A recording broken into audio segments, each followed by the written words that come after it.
What's the big deal? You're probably wondering, why the big fuss? Why choose Lightroom over an application like Photoshop when Photoshop itself has the camera raw function installed within the application? Why bother going for Lightroom when Photoshop can pretty much do everything that Lightroom can do and more? If you're new to the channel, then welcome. My name is Frank. I'm a freelance photographer, videographer. I'm a shark whisperer. I'm also a linguist. Yeah. I'm also a paranormal investigator, and I have many other titles. So, yeah.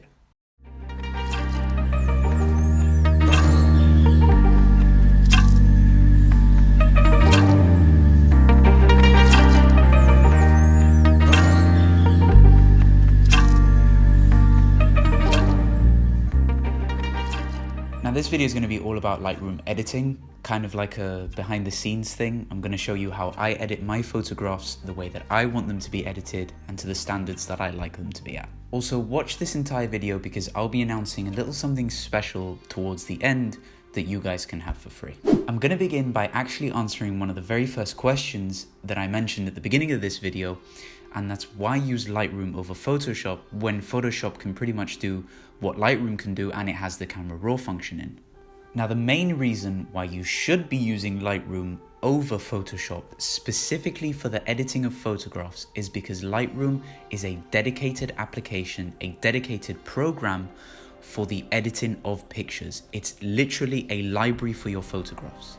Lightroom is fantastic because you can sort, create collections, go back and rework images in completely different ways, save things in presets, and much more.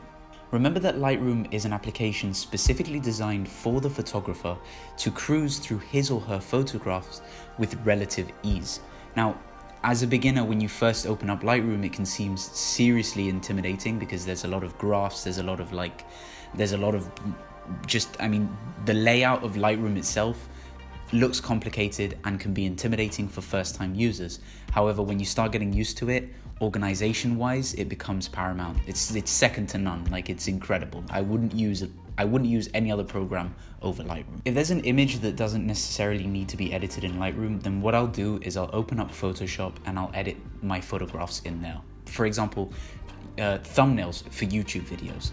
I'll edit thumbnails for YouTube videos in Photoshop in the camera raw function because I like to keep things relatively organized and separate. Pro tip.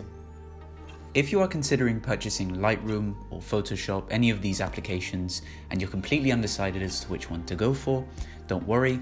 Adobe offers a pretty sweet package, which is a 2-for-1 deal, and you can get Lightroom and Photoshop. I think it's something for like £10.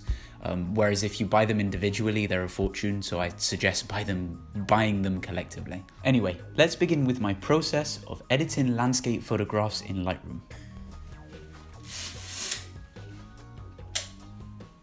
The sun was really annoying. It just dipped instantly, clouds getting in the way, and I was losing my lighting entirely. Anyway, let's get into this editing, and let me show you all how I do my landscape photographs in Lightroom. Okay, so now that I'm in Lightroom, I have my collection of photographs here, a bunch of landscape photographs that I've taken over the past few days, past few months. And what I'm gonna do is I'm just gonna select one of these as an example to edit as an example photograph to sort of show you guys how I go through my editing process. I'm gonna do one long exposure photograph, which tends to take longer, and I'm gonna do one that's not a long exposure photograph. So I'm gonna start with the long exposure photograph to show you to the extent of editing that I would go through with a picture like that. Now let's take this. Let's take one of these photographs here that I took just before lockdown. Must have been during November, October time. Let's go with this one here. And I'm gonna hit the develop function, the develop button, because that's where it is you get to develop your photograph, the photograph itself. Now, once you're in the develop tab, this is where you get all of your sections here. You get your basic, tone curve, color corrections, color grading, detail, lens correction, transform effects, so on and so forth. And the ones that I tend to stick to when it comes to editing landscapes is I go straight away to my adjustment brush tool, which is this brush tool right here in the corner. And the reason why I do that for landscape photographs is because the very first thing that I want to do is I go down to the texture function. And the reason why landscape photographs take much longer than others is because of the texture itself. When I'm photographing water, for example, I want that water to be nice, silky, and smooth.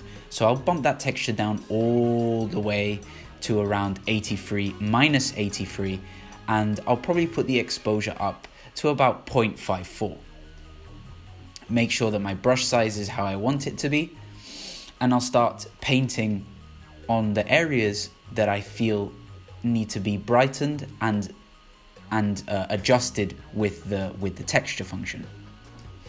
So as you can see, I've just completed painting this area here, which is the water. I haven't done the sky yet, but the sky is obviously something that I will do as well. But I'm just gonna, now that I've finished painting it, you can see, if I bump the exposure all the way to the top, you can see just how drastically the area that I've painted over. And there's this little patch here in the corner which I kind of don't like, so I'm just gonna paint over that quickly here. Paint over this section here, here, here, here, and just around the edge here of the water, just around the shoreline.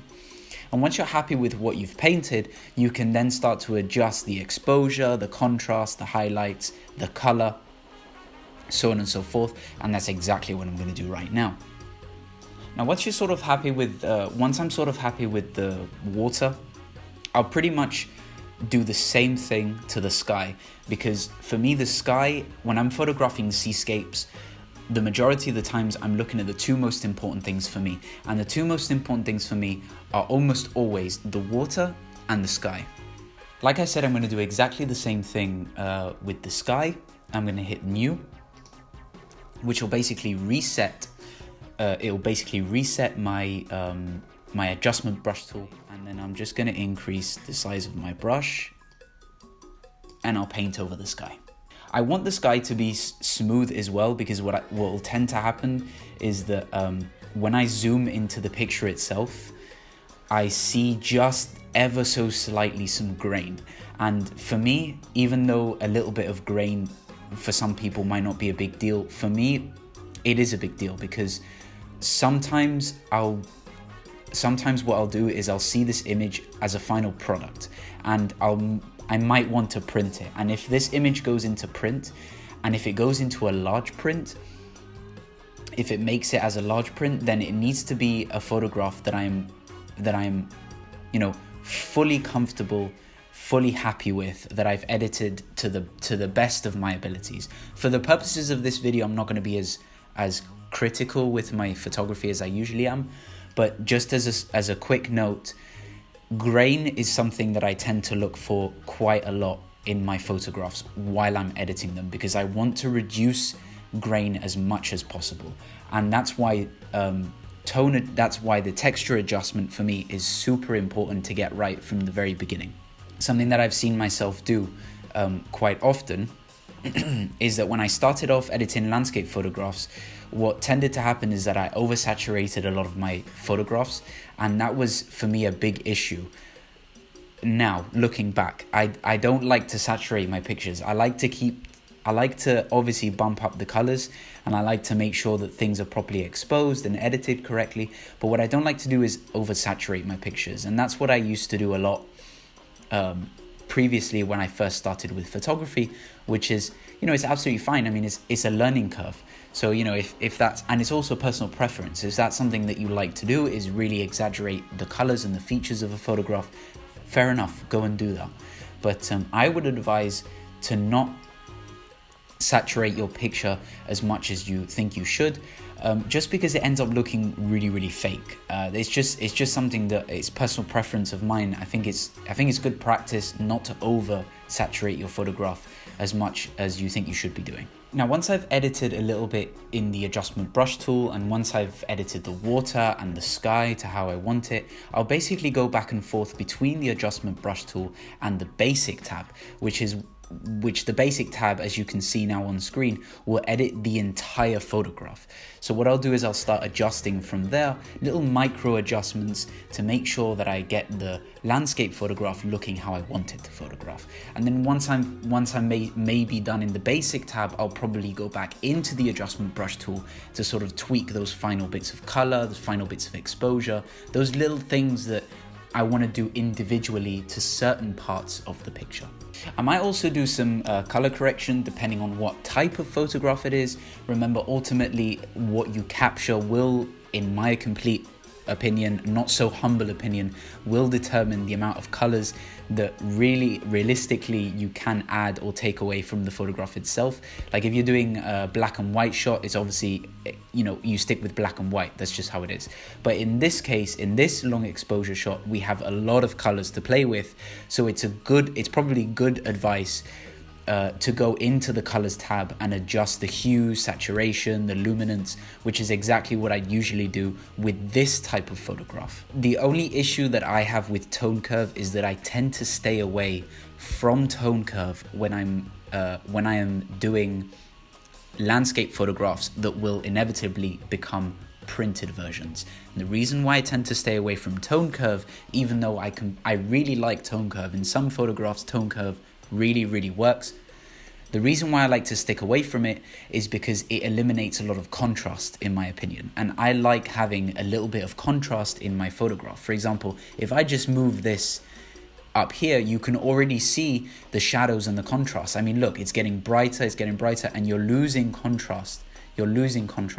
Even though I'd adjust it here in the line itself and I'd put it down, I'm getting this sort of like, let me delete that control point. I'm getting this sort of like matte, almost matte finish that I really don't want my picture to have. And in my opinion, it looks a little bit unprofessional. So I tend to reset that, and I stick away from the tone curve completely. Once you're happy with that photograph and you want to move forward, then you can go ahead and go back into library. Photograph has been selected, file, export, and then it would send you to the export tab. And this is where you can select JPEG, TIFF, where you want the file to go. I suggest once you get to this stage, I'm not going to explain the export tab itself, but it's pretty self-explanatory. There are probably a lot of videos on YouTube that you can check exactly how to export with the best quality, so on and so forth. And I'm going to go to an image now that isn't a long exposure photograph, and something that I probably would use tone curve in, for example, which is this one here.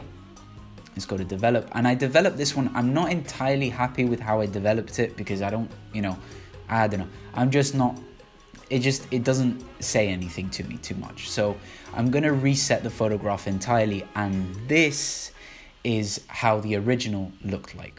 To do with a photograph like this, because it isn't a long exposure, because it's more of an action shot, I'll just stick with the basic corrections, which will edit the picture as a whole. So what I'll do is I'll just filter around with the exposure.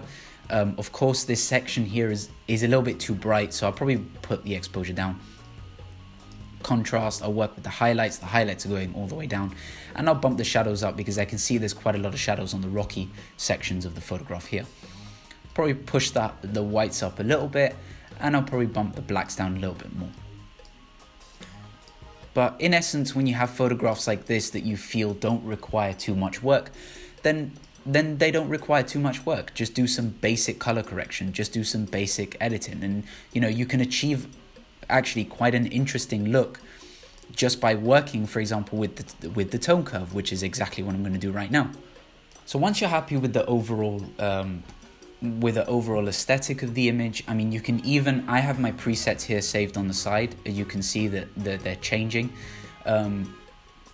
You can even add a preset if you want. Sometimes I like to add a preset. That is potentially a nice preset, this one here, for this specific photograph, because not all presets work with every single picture. That's something to bear in mind.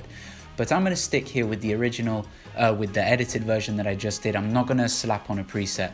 And I'm just going to go back to library, and I feel like when it's done, when it's ready, and when you're happy with the photograph, you can then export the image. Like I said before, I like to keep things pretty organized and pretty systematic when it comes to picking and choosing what photographs I like to edit. If I see that a picture doesn't require too much editing, I'll probably just slap on a preset and then I'll work from there with a little bit of experimentation, which is also good, you know, personal preference. But that's exactly what you guys are going to be receiving today. As promised, there will be a link in the description of this video that will lead you to a bunch of free presets that I've done on Lightroom for you to download and look at and use at your own leisure. Please be advised that you will need to have Lightroom in order to access these presets. But yeah, they're there for you to download whenever you want. However, for those of you that don't have Lightroom, there will also be another link in the description to a free PDF that I created for you guys to download again at your own leisure. And this free PDF basically contains kind of like a beginners to landscape photography thing. So if you're interested and you don't know where to start or how to start with landscape photography, then download that PDF, give it a nice read, and hopefully it could get you started with landscape photography or just photography in general, tips and tricks. It's all in there. So hopefully you like it, guys. Thank you so much for sticking around. To those of you that have, I really appreciate it. Hopefully you did enjoy watching this video and you do consider hitting that subscribe button. Also, comment down below what your favorite part of Lightroom is. I'd love to see what you guys think about it, and yeah, really appreciate your support so far. So until next time, peace, guys.